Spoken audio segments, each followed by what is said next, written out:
नमस्कार दोस्तों। प्रस्तुत है इस्मत चुगताई की लिखी कहानी तो मर जाओ। मैं उसके बिना जिंदा नहीं रह सकती। उन्होंने फैसला किया तो मर जाओ। जी चाह कह दूं पर नहीं कह सकती। बहुत से रिश्ते हैं जिनका लिहाज करना ही पड़ता है।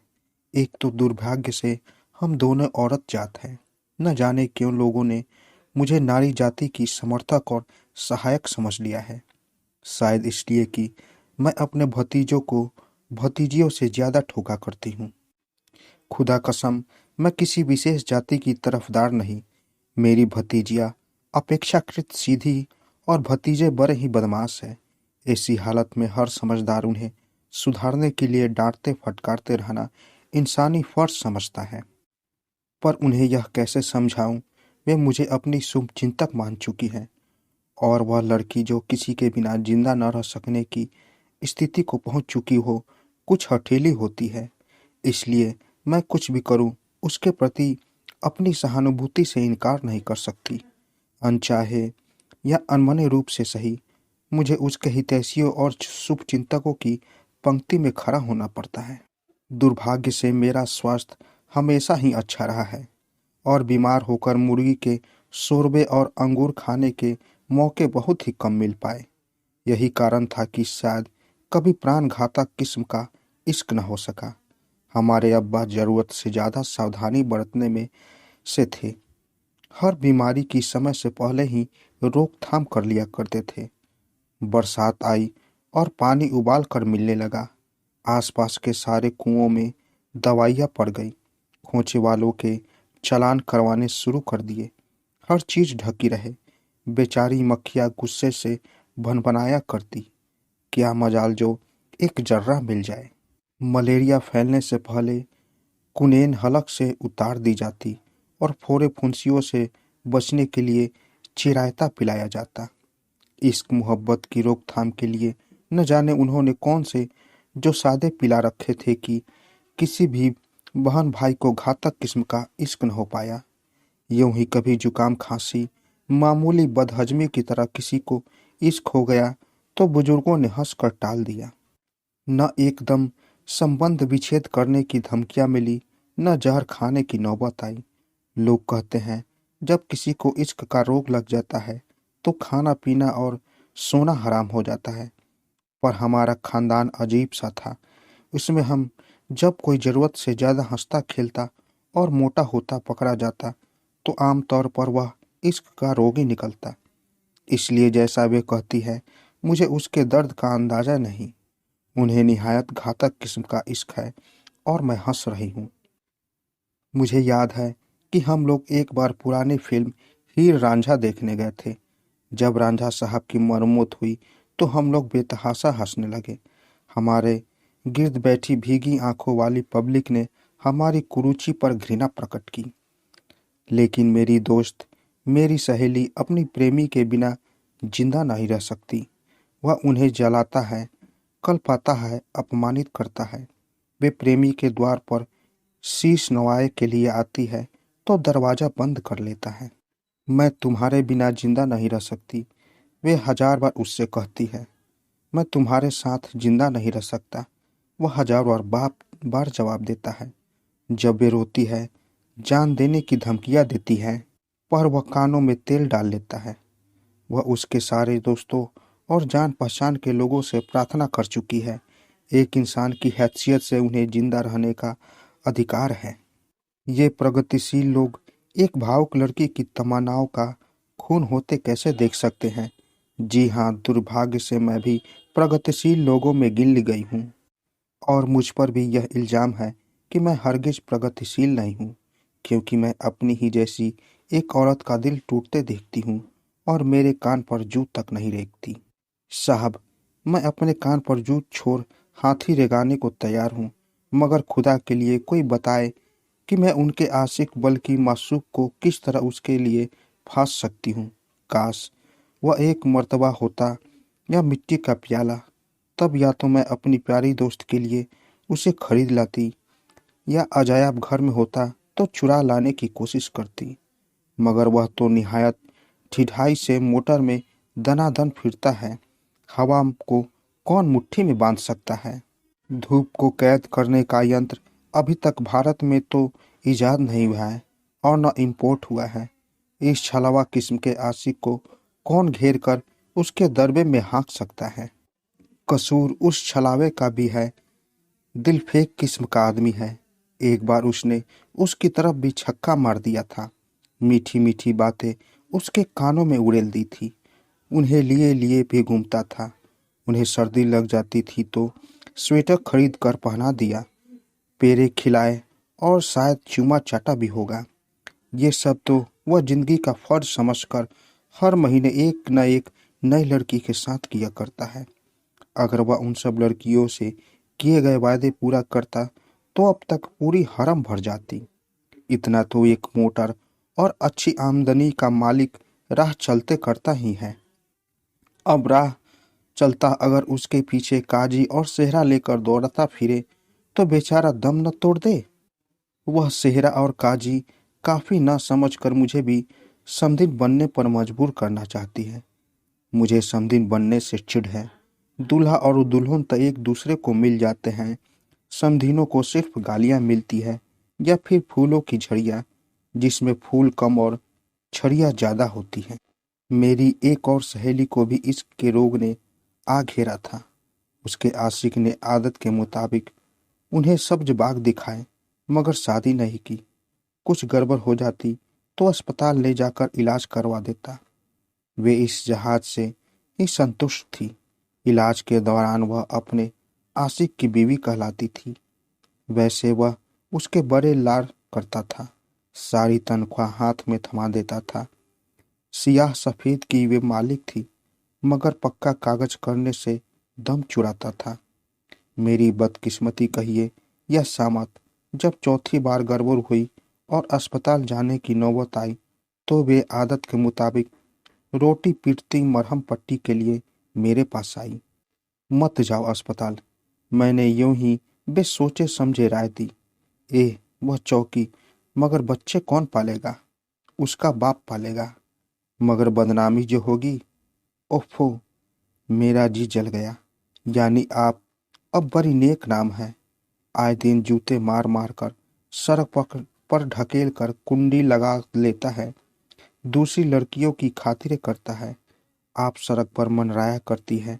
सामने होटल में बैठी इंतजार करती है कि कब नई लड़कियां पिट कर बाहर निकले और वह हंस पड़े तो कई कतई बदनामी नहीं होती। तुम उससे मोहब्बत करती हो? मैंने पूछा। यह भी कोई पूछने की बात है? सचमुच पूछने की बात नहीं थी। वह उस मरखैले बैल के लिए अपनी बच्ची और पति तक को छोड़ आई थी जिसने हिल कर पानी नहीं पिया था। वह उस जालिम के लिए चूल्हा झोंकती थी, उसके बिसादे कपड़े धोती थी, शराब पीकर इतना मारता कि उत्तू बना देता। यह सूजा हुआ मुंह लिए उसकी सेवा में लगी रहती थी, इसलिए कि अस्पताल में भर्ती कराते वक्त उन्हें अपनी मिसेज बताता था। तो फिर उसका बच्चा नहीं पाल सकोगी? वे सोच में पड़ गई और थोड़े दिनों बाद एकदम उसकी शादी हो गई। हम दौड़े दौड़े गए बधाई देने। मियाँ बीवी दोनों ने बड़ी उपेक्षा से हमारी तरफ देखा और फ्लैट में ताला डालकर सिनेमा चले गए। और हम भौचक्के रह गए कि हमने तो तरकीब बताई और हम ही दूध की मक्खी बने। मालूम हुआ दूल्हा इसलिए खफा था कि हमने लड़की को बहकाकर उसे फंसा दिया। दुल्हन इसलिए नाराज थी कि हमने उसकी बड़ी दुर्गति देखी थी और अब वह निहायत ऊंची सोसाइटी में उठना बैठना पसंद करती थी और हम उसके भयानक अतीत के यादगार थे। दूल्हा कुछ दिन बाद फिर मरखाल बैन बन गया। उससे मारता ही नई नई लड़कियों से दोस्ती करता है। पहले शायद उसकी आत्मा धिक्कारती थी कि एक मजबूर औरत को रखेल की जिल्लत दे रखी है। अब उसका दिल साफ और शरीफ आदमियों की तरह हो उठा और रुपया ऐश में उड़ाता है। हालांकि यह नुस्खा एक बार उल्टा पड़ चुका था, पर वह अपना पीछा छुड़ाने के लिए मैंने फिर अपने आशिक को बिना जिंदा रह सकने वाली अपनी दोस्त को थाम लिया। वह बहुत गुस्सा हुई। क्या समझती हो उन्हें? मैंने देखा यह नुस्खा इस्तेमाल नहीं करेगी बस वही जमा दिए पैर ताकि खुद जिम्मेदारी से अलग हो जाए। लोग कहेंगे मैं मासूम लड़कियों को कितनी गलत सलाह देती हूँ। मैं सचमुच बहुत लज्जित हूँ। दरअसल मैं इश्क के मामले में निहायत थर्ड क्लास सलाहकार हूँ। मैंने इश्क को हमेशा दिल और दिमाग को तरावट देने वाली चीज समझा। मैं प्लेग और हैजे की तेजी रखने वाले इश्क के सिलसिले में जहरे कातिल हूँ। मेरी मोहब्बत पाक और रूहानी है। उन्होंने अभिमान से गर्दन ली। मोहब्बत हमेशा ही पाक होती है।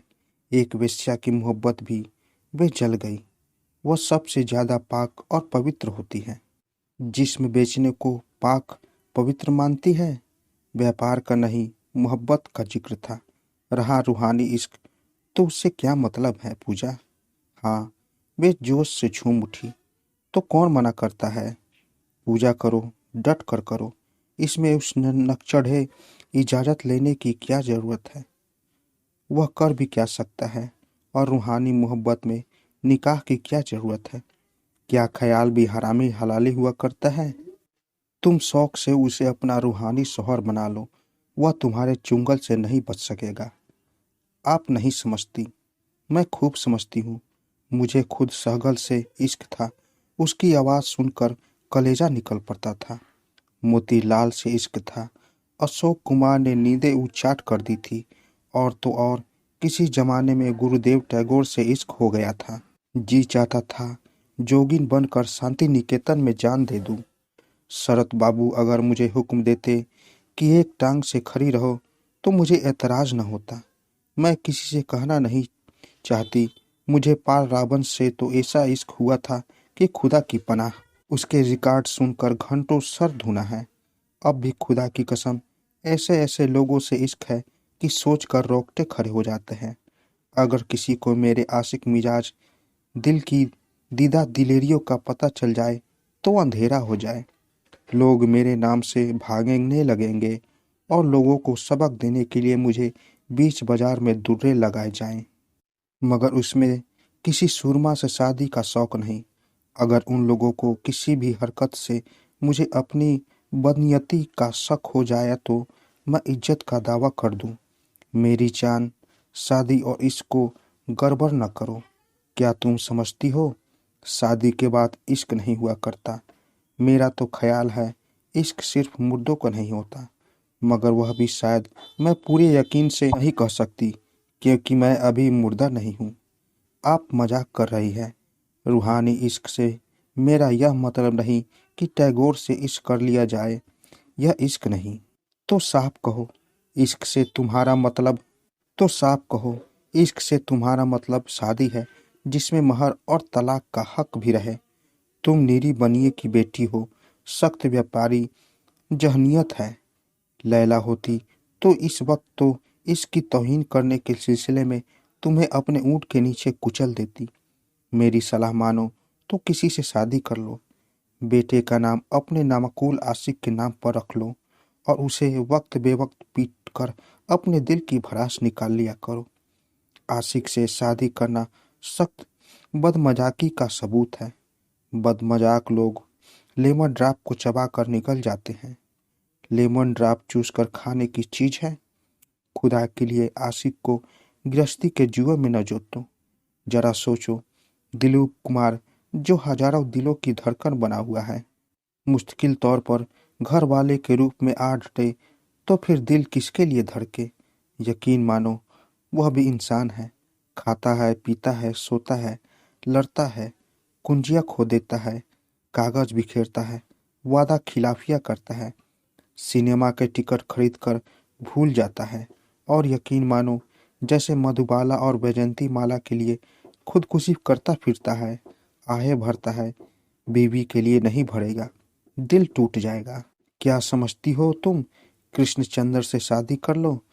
वह कभी तुम्हारी सारी महालक्ष्मी के पुल पर नहीं टांगेगा बल्कि निहायत भौड़ेपन से अपनी कमीजें टांगते वक्त तुम्हारी सारी कीचड़ में गिरा देगा और उल्टा तुम्हें फूहर कहेगा।